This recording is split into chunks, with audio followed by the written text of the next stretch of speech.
तो जम्मू संभाग के जिला सांबा में जो गत दिवस एक गांव के अंदर श्री गुरुद्वारा साहब में श्री गुरु ग्रंथ साहिब की जो है बेअदबी की गई, उसकी हम कड़ी निंदा करते हैं, गहरा दुख प्रकट करते हैं और दोषियों के खिलाफ कड़ी से कड़ी कानूनी कार्रवाई की मांग करते हैं। देखिए, आज की हमारी जो पत्रकार वार्ता है वो जम्मू को लेकर है। जम्मू जिसके साथ जो है वादे किए गए थे 2019 में भी, 2014 में भी और उससे पहले की जो शासनकाल रहा जम्मू कश्मीर में, उसमें हम हमेशा जम्मू जो है वो भेदभाव का आरोप लगाता था।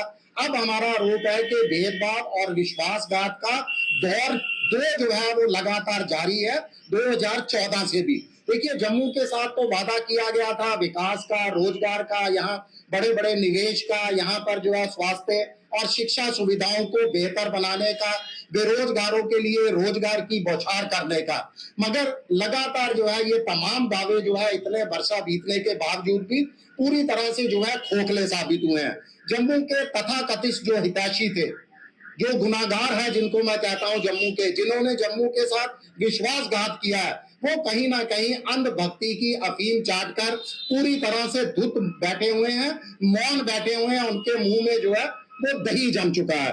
देखिए, 2014 को आप याद कीजिए, 2014 में जम्मू के साथ भेदभाव के नाम पर जो है ऐतिहासिक जीत दर्ज करने वाली बीजेपी, जिसको जो है जम्मू की जनता ने अपने सर आंखों पर बिठाया और भरपूर समर्थन दिया, उसी की सरकार 2014 से केंद्र में है, लगभग पिछले 11 सालों से।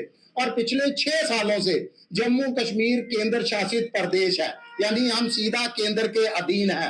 और इसी दौर के दौरान जो है जम्मू में विश्वासघात का दौर जो है वो शुरू होता है। याद कीजिए, 2014 के अंदर जम्मू से जब कटरा तक रेल लाइन का विकास किया गया, देखिए हम विकास के खिलाफ नहीं, आपको बता दूं, मगर उसके बाद अधिकांश रेलगाड़ियों को बीजेपी के शासनकाल के अंदर ही कटरा तक जो है वो पहुंचा दिया गया, जम्मू को दरकिनार कर दिया गया।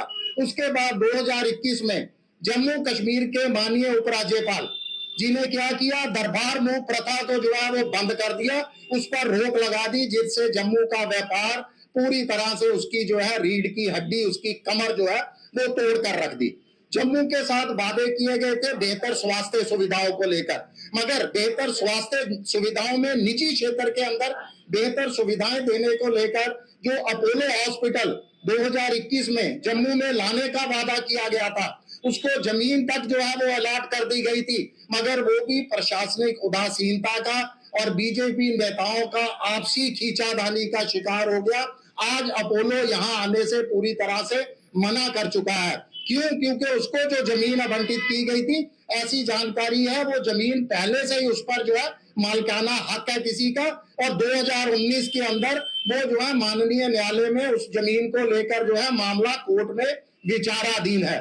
बड़े बड़े निवेश के हमारे साथ वादे किए गए थे माननीय उपराज्यपाल जी द्वारा, 85,000 करोड़ के विदेशी निवेश का वादा था, जिसके लिए जम्मू को बहुत बड़ा हिस्सा मिलना था विदेशी निवेश का। जम्मू का एग्जीबिशन ग्राउंड जिसको हम कहते हैं, उसको चिन्हित भी कर लिया गया था उसके लिए, वहां उसको अलॉट करने के लिए, मगर आज तक वो वैसा ही पड़ा, 1 इंच भी इसके अंदर जो है वो प्रगति नहीं की गई।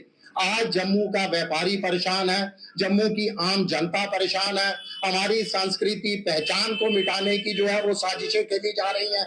जम्मू का बेरोजगार युवा नशे का आदी हो रहा है। देखिए, आज शिवसेना जम्मू को जो है अस्मिता को बचाने का बीड़ा उठाने का आह्वान करती है।